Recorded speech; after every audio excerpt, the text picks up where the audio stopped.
Halo guys, balik lagi sama gua Lucky ID ya. Seperti biasa sebelum mulai videonya, buat kalian yang sudah dukung channel ini selama ini, terima kasih banyak. Dan buat kalian yang belum subscribe, silahkan di subscribe karena subscribe itu gratis, tidak bayar. Dan jangan lupa juga nyalakan lonceng notifikasi agar tidak ketinggalan update video dari channel ini ya guys. Terima kasih dan selamat menonton. Oke, tanpa basa-basi kita lanjutin bacain novel Martial Back chapter 4334 lanjutan dari chapter kemarin ya guys. Oke, di sini diceritakan mengapa ada begitu banyak cave heaven paradis dan mengapa para murid berkultivasi begitu cepat. Bukankah itu semua karena fondasi mereka yang kuat? Itulah sebabnya Yang segera memerintahkan formasi penyegelan. Setelah formasi penyegelan diaktifkan, kekuatan dunia yang dilepaskan oleh para Master Open Heaven Stake itu akan disegel di Voidland. Dan seiring berjalannya waktu itu akan diserap dan diasimilasi. Zuyan dan Kaisar Agung lainnya bergegas. Para kultivator dari batas bintang ini telah berkultivasi dalam pengasingan selama ini. Dan sekarang setelah mereka memadatkan daun sel mereka, ini adalah saat yang tepat untuk memperbaiki Yin yang 5 elemen. Sehingga mereka secara alami tidak dapat membuang waktu. Pertempuran hari ini telah menyebabkan gangguan yang begitu besar sehingga sulit bagi mereka untuk tidak menyadarinya. Namun dalam pertempuran sengit seperti itu mereka sama sekali tidak berguna. Jadi bahkan jika mereka menyadari sesuatu, mereka hanya mengamati secara rahasia dan tidak menunjukkan diri. Ini karena mereka tahu bahwa kekuatan mereka terlalu lemah. Jadi jika mereka benar-benar kehabisan, mereka tidak hanya tidak dapat membantu, mereka malah menjadi beban. Sekarang situasinya telah diputuskan, mereka secara alami harus datang dan melihatnya. Sementara Yang masih dalam penyembuhan, manajer utama kedua Biang Yuking menjelaskan secara singkat apa yang terjadi hari ini kepada mereka. Baru pada saat itulah semua orang menyadari bahwa Voidland nyaris tidak selamat dari beberapa kesengsaraan hidup dan mati. Berbagai Kaisar Agung saling melirik tetapi tidak mengganggu Yang.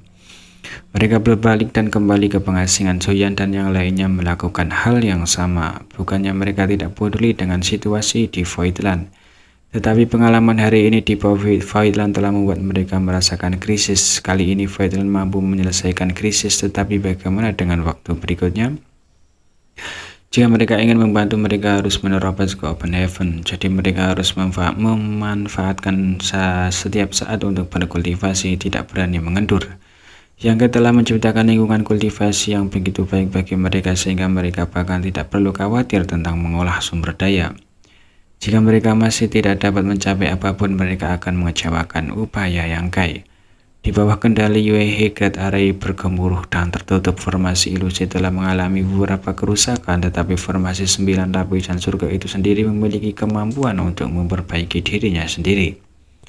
Selain itu, Nanmen Dajun telah bekerja di bawah Grandmaster tak terukur selama beberapa bulan dan telah menerima banyak ajaran sejati Grandmaster tak terukur, sehingga dia perlahan-lahan dapat memperbaiki kerusakan ini sehingga formasi 9 lapisan surga tidak menjadi masalah. Satu-satunya masalah adalah bahwa energi yang terakumulasi dalam formasi 9 lapisan surga telah dikonsumsi sepenuhnya dan tidak lagi dapat mengaktifkan kekuatan Great Array. Tetapi ini hanya masalah waktu. Medan perang juga telah dibersihkan dan mayat-mayat menumpuk seperti gunung. Kali ini ribuan orang dari Hunted Force Alliance telah dikirim, tetapi hanya segelintir yang berhasil melarikan diri. Mereka yang telah menginvasi Voidland, terlepas dari apakah mereka berada di Open Heaven Stake atau di bawahnya, telah menderita banyak korban. Mayat-mayat telah tersebar di seluruh Voidland dan sekarang telah ditemukan dan ditumpuk. Bau darah memenuhi udara saat Yue mengangkat tangannya dan membakarnya hingga bersih. Setelah membunuh ribuan orang, rampasan perang juga sangat kaya. Setiap kultivator memiliki lebih dari satu cincin luar angkasa. Jadi kali ini tanah Voidland memanen ribuan cincin luar angkasa. Bahkan jika sebagian besar pemilik cincin luar angkasa ini tidak sekaya itu, orang tidak dapat melupakan bahwa para Master Tahap Open Heaven itu pasti tidak terlalu miskin, terutama para Master Open Heaven tingkat menengah itu. Siapa di antara mereka yang tidak memiliki posisi tinggi di sekte masing-masing? Jadi bagaimana mungkin mereka tidak memiliki tabungan? Misalnya Qi Jin, Li Chuqing, OLD Hong, terutama Kong Feng sebagai Union Master of Heavenly Sword Union. Bagaimana dia bisa menjadi miskin? Namun Yang tidak peduli dengan rampasan perang dan menyerahkannya kepada manajer utama kedua Bian Yu King. Bagaimanapun di masa depan dia akan diminta untuk mengelola pengeluaran berbagai sumber daya di tanah Faith. Jadi dia secara alami harus mengurus hal-hal ini. Tuan muda, damai dan perang telah dibersihkan. Setelah membakar ribuan mayat Yue tiba di